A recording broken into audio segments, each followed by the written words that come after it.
ये कहानी दोस्तों 1990 में हुई चाइल्ड देश की सबसे बड़ी जेल एस्केप से प्रेरित होकर बनाई गई है, जिसमें पूरे 49 प्रिजनर्स जेल से भागने में सफल रहे थे। बिना देरी के जेल एस्केप की ये रोमांचक कहानी स्टार्ट करते हैं। कहानी की शुरुआत 1988 में चाइल्ड के सैंटियागो शहर की जेल से होती है, जहां आज वार्डन ने पॉलिटिकल प्रिजनर्स को जेल के एक हिस्से में करने का फैसला किया है। ये पॉलिटिकल प्रिजनर्स वो थे जो उस समय के तानाशाह को सपोर्ट कर रहे थे। तभी वार्डन से मिलने एक सीनियर ऑफिसर एंड्राडे आता है और उसे कहता है, तुम इन कैदियों को इकट्ठा करके बहुत बड़ी गलती कर रहे हो। ये सारे टेररिस्ट हैं, इन्हें यहीं मार देना चाहिए। लेकिन वार्डन का मानना था, अगर वो सभी पॉलिटिकल प्रिजनर्स को एक जगह कर देगा तो उन पर नजर रखना आसान हो जाएगी। फिर 120 से भी ज्यादा पॉलिटिकल प्रिजनर्स ग्राउंड में इकट्ठा होते हैं। इनमें कई ऐसे थे जो हिंसा करके अपने देश के तानाशाह की सपोर्ट करते थे और कुछ ऐसे थे जो भूख हड़ताल करने वाले थे। वार्डन फिर सभी को एक एक करके प्रिजन में मूव करता है। वहीं हम लियोन नाम के कैदी को देखते हैं, जो सब कैदियों में भाग के फर्स्ट फ्लोर पर एक रूम को लेने जाता है, लेकिन वो कमरा पहले ही कोई और कैदी ले लेता है। निराश होकर लियोन उसके साथ वाला कमरा ले लेता है। फिर हम रफेल, सांचे और पेट्रिशियो को देखते हैं। वो तीनों ग्राउंड फ्लोर पर एक कमरा लेते हैं और फिर भाग के लियोन के पास जाते हैं। लेकिन रफेल देखता है लियोन ने कमरा नंबर 51 ना लेकर 50 लिया है, जिसकी वजह से वो लियोन को गुस्से में कहता है, तुमने 51 नंबर क्यों नहीं लिया। जिस पर लियोन कहता है, ग्राउंड फ्लोर पर कमरा आसानी से लिया जा सकता था, लेकिन फर्स्ट फ्लोर पर कमरा लेना थोड़ा मुश्किल था। फिर रफेल और सांचे वहां से चले जाते हैं। इसके बाद हम इनके अगले साथी गिटार वाले कैदी को देखते हैं। ऐसे ही फिर इन्हें यहाँ 3 दिन बीत जाते हैं। अब सभी कैदी अपने अपने हिसाब से जिस काम में माहिर हैं वो करने में बिजी हो गए हैं। फिर हम बाहर ग्राउंड में देखते हैं कि कुछ कैदी फुटबॉल खेल रहे हैं। वहीं रफेल, लियोन और सांचे आपस में बात कर रहे होते हैं। लियोन दोनों को बताता है उन्हें कम से कम 70 मीटर टनल खोदनी होगी, जिसमें से कम 50 से 70 मीट्रिक टन मिट्टी बाहर निकलेगी। ये सुन के रफेल लियोन से पूछता है, उसने 70 मीटर मेजर कैसे किया। तो लियोन उसे बताता है कि 2 कदमों का बनता है 5 फुट, इस हिसाब से दूरी मेजर करना आसान था। फिर सांचे पूछता है, इतनी मिट्टी हम बिना किसी के नजर में आए कहाँ फेंकेंगे। इसका जवाब लियोन के पास भी अभी नहीं होता। इधर तीनों को बात करते बिगोटे नाम का प्रिजनर देख लेता है। वो रफेल से मिलता है और उसे कहता है, अगर तुम लोग यहाँ से भागने का प्लान बना रहे हो तो मैं भी तुम्हारे साथ हूँ। लेकिन रफेल उसे कुछ नहीं बताता और कहता है, अगर तुम्हारे पास कोई प्लान है तो मुझे जरूर बताना। जिसके बाद लियोन, रफेल, सांचे और पेट्रिशियो रफेल के रूम में सुरंग खोदने के लिए दीवार का एक कोना चूज करते हैं। सांचे देखता है कि दीवार को काटना आसान है। उधर गिटार वाला कैदी लियोन को गिटार में छुपा के स्क्रू ड्राइवर ला के देता है, जिसकी हेल्प से लियोन छत में शेक करना स्टार्ट करता है। गिटार वाला प्रिजनर नीचे जाके गाना गाना स्टार्ट करता है, जिससे कि अगर कोई गार्ड वहां आया तो वो इन्हें सिग्नल दे देगा। फिर लियोन और रफेल छत के छोटे से हिस्से को स्क्वायर शेप में काटने में सफल होते हैं। लेकिन जब छत का पीस नीचे गिरता है तो कमरे में बहुत सारा मलबा इकट्ठा हो जाता है, जिसे साफ करने के लिए सभी जल्दी जल्दी इंतजाम करते हैं। लियोन फिर छत में किए शेक से देखता है कि छत पर बहुत सारी खाली जगह पड़ी है, जिसमें वो सुरंग से निकली हुई मिट्टी डाल सकते हैं, जिसका किसी को कोई शक भी नहीं होगा। लेकिन तभी गिटार वाला कैदी इन्हें सिग्नल देता है, जिससे ये समझ जाते हैं कि गार्ड आ रहे हैं। लियोन रफेल को जल्दी अंडे लाने को कहता है। रफेल लेकिन कहता है कि अब तुम्हें इस टाइम पर अंडे क्या करने हैं। तो सांची कहता है, अंडों के लिक्विड की हेल्प से हम छत को कवर कर पाएंगे। जिसके बाद रफेल जल्दी अंडे इकट्ठे करता है, जिससे वो एक नकली छत का पीस तैयार करते हैं और उसे दोबारा छत पे लगा के उस पर न्यूड मॉडल्स की तस्वीरें लगा देते हैं। फिर वहां गार्ड आता है और सभी को कमरे से बाहर जाने को कहता है।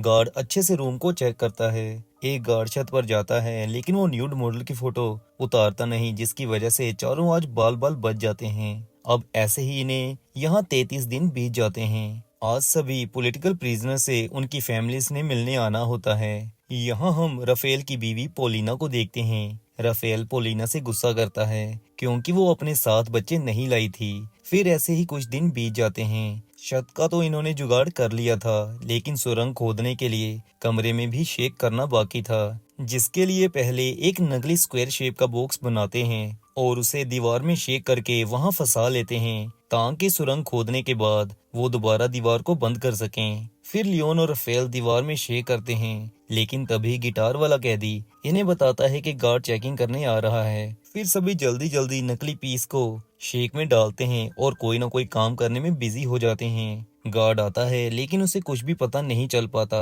कि यहाँ क्या चल रहा था। फिर शुरू होता है सुरंग खोदने का काम। जो ये मिट्टी निकालते हैं वो उसे पहले कपड़े की थैलियों में भरते हैं, फिर थैलियों को बैग में डाल के छत पर मिट्टी फेंक आते हैं। फिर ऐसे ही पूरा 1 महीना बीत जाता है। एक दिन ऑस्कर नाम के कैदी को इन पर शक होता है। फिर ऐसे ही 2 महीने बीत जाने के बाद जब इनको खास रिजल्ट नहीं मिलता तो लियोन कहता है कि सुरंग खोदने के लिए हमें और मैन पावर की जरूरत है। इधर सांचे रोज की तरह बैग में मिट्टी छुपा के छत पर छोड़ने जा रहा होता है, लेकिन रास्ते में ही उसे एक गार्ड रोक लेता है जो उसका बैग चेक करता है और फिर उसे अपने साथ चलने को कहता है। सांची गार्ड के पीछे चल पड़ता है, लेकिन वो बैग को रास्ते में ही छोड़ देता है, जिसे लियोन पकड़ लेता है। गार्ड सांची को अपने ऑफिस ले आता है। असल में गार्ड ने सांची को न्यूड मैगजीन्स बेचनी थी, जिसके लिए वो बैग साथ लाने को कह रहा था। फिर एक दिन राफेल और पैट्रिशियो सुरंग खोद रहे होते हैं। सांची रेडियो में न्यूज सुनता है जिसमें बताया जा रहा होता है कि चाइल के लोग तानाशाही को खत्म करके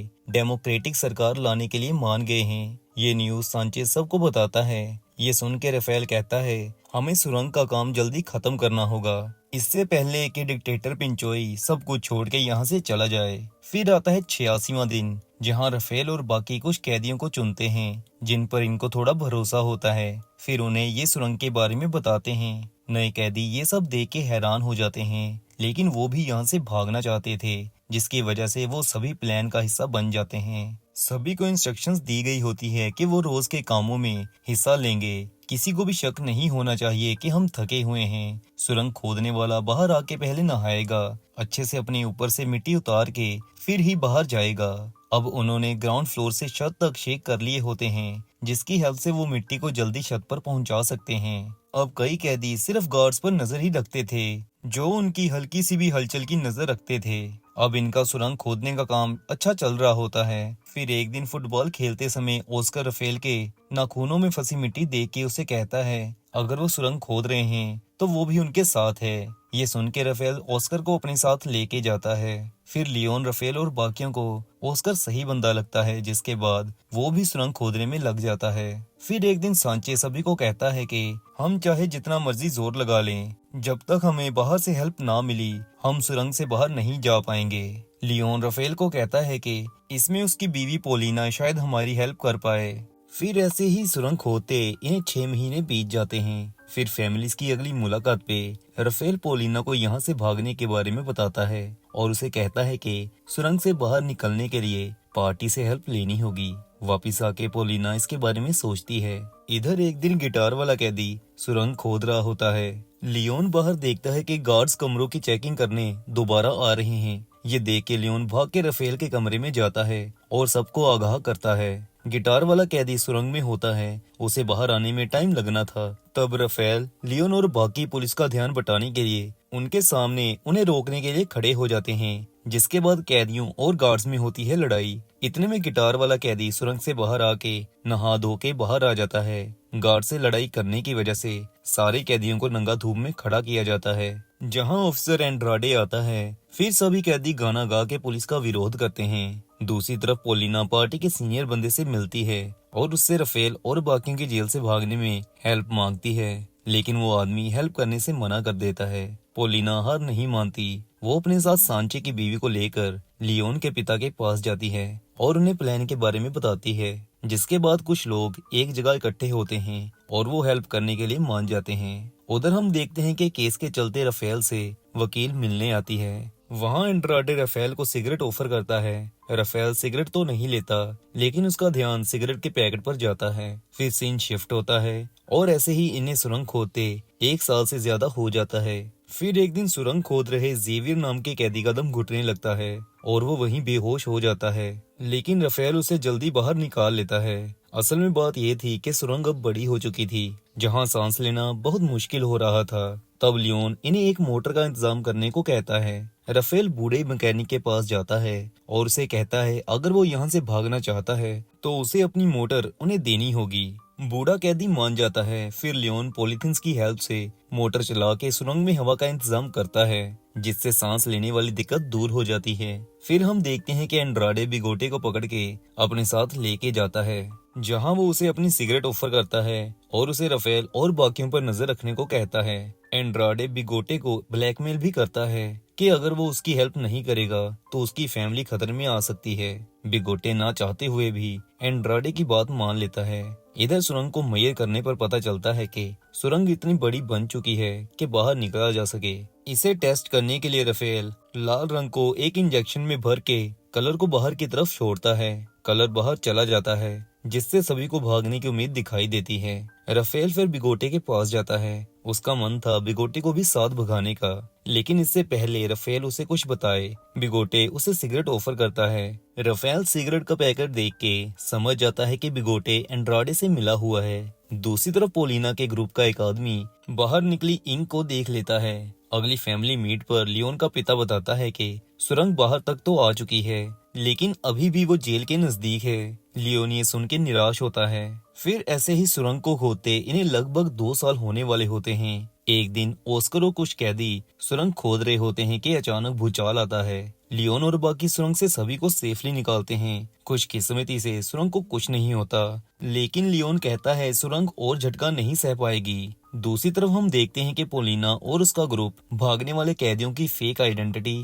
और कुछ पैसों का इंतजाम कर रहे होते हैं। अब सुरंग इतनी बड़ी बन गई होती है कि सभी आसानी से भाग सकें। जिसके बाद लियोन व्हील चेयर पर बैठे कैदी से पूछता है अगर वो उनके साथ भागना चाहता है तो वो उसे ले जा सकते हैं, लेकिन व्हील चेयर वाला कैदी कहता है कि वो यहीं ठीक है, आज टीवी पर मूवी दिखानी होती है। इसका फायदा उठाते हुए लियोन और बाकी एक एक करके मूवी रूम को छोड़ के सुरंग से होते हुए भागना शुरू करते हैं। ऑस्कर नोट कर रहा होता है कि कौन कौन सुरंग से भाग रहा है। मूवी रूम से जब कैदी एक एक करके जा रहे होते हैं तो बिगोटे को शक होता है। फिर वो भाग के राफेल के कमरे में जाने लगता है, लेकिन रास्ते में व्हील चेयर वाला कैदी बिगोटे को रोकने की कोशिश करता है, लेकिन बिगोटे उसे नीचे गिरा के राफेल के कमरे में पहुंचता है, जहां वो सुरंग देख के एंड्राडे को सब बताने जाने लगता है, लेकिन ऑस्कर उसे रोकता है। दोनों में झड़प होती है। लड़ते लड़ते बिगोटे ऑस्कर के स्क्रू ड्राइवर मार देता है। ऑस्कर लेकिन बिगोटे को बेहोश करने में सफल रहता है, लेकिन जख्मी होने के कारण बेचारे से सुरंग में जाया नहीं जाता। इधर बाकी के कैदी बाहर आके ब्रिज के नीचे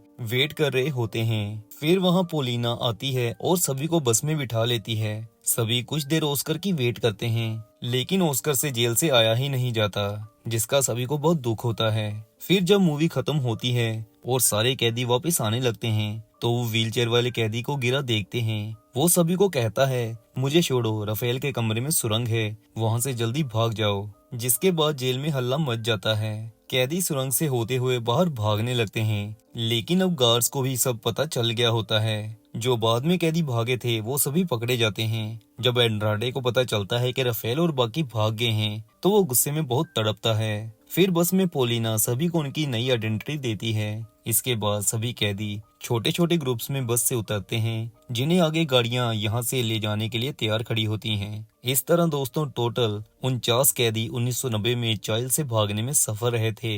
ये दोस्तों चाइल्ड देश के इतिहास की सबसे बड़ी जेल एस्केप की घटना थी। इसी के साथ मूवी समाप्त होती है। एक्सप्लेनेशन अगर अच्छी लगी हो तो चैनल सब्सक्राइब जरूर करिएगा।